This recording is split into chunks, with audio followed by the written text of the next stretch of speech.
Let's look at a paper that uses choice modeling, and the paper is about CO2 offsets from aviation. It's a paper with George McCarran and colleagues, Susanna Morato, we met before. It was an online survey, as you can see, and the question asked is, do you want to buy a carbon offset, yes or no? Carbon offset, for instance, trees are planted to take off the CO2 emissions that your flight just generated. You could refuse this.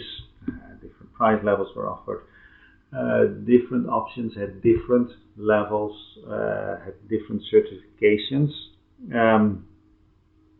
There's worries that these offsets are really scams, and perhaps a certification helps against that.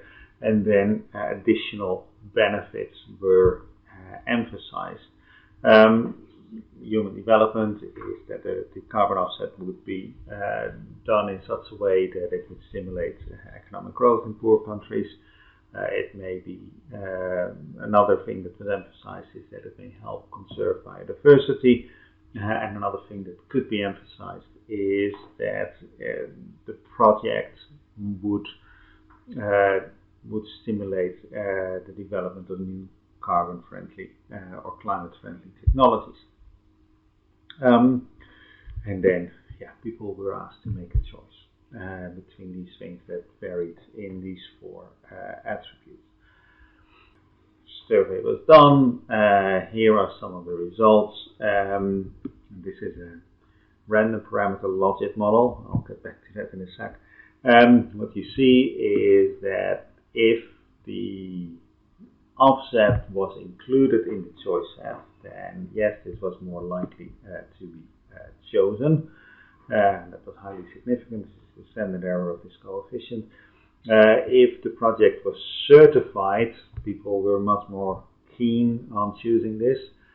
The price elasticity, or it's not elasticity, it's semi-elasticity, was indeed negative, as you would expect.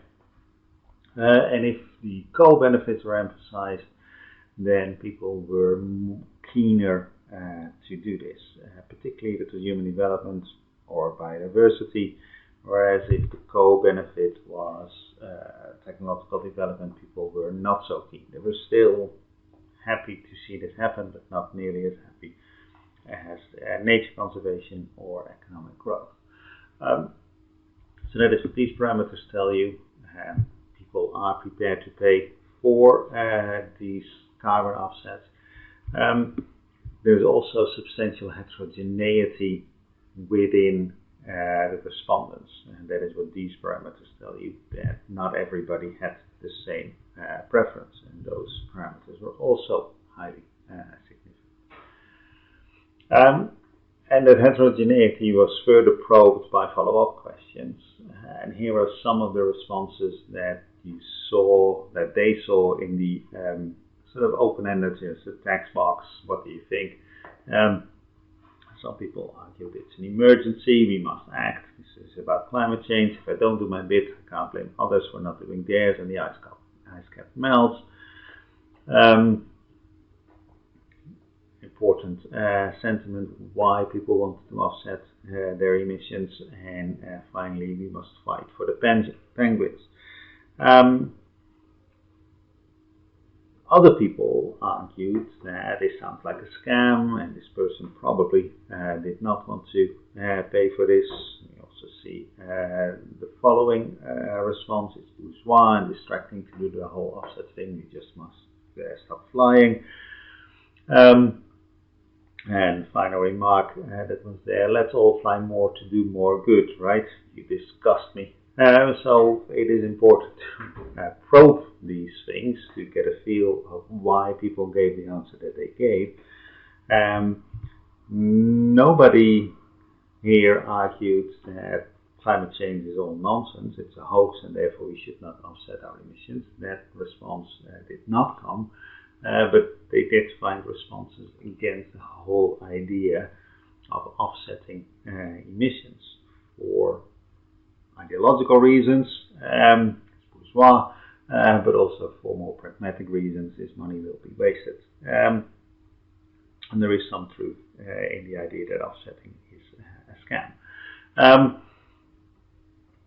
But yeah, these things can be used, and they do deliver useful information in the sense that it does seem to be the case that this ex-ante study, and it was published now 11 years ago, this ex-ante study did correctly predict that people would be willing to pay for carbon offsets, and that is exactly what airlines have done.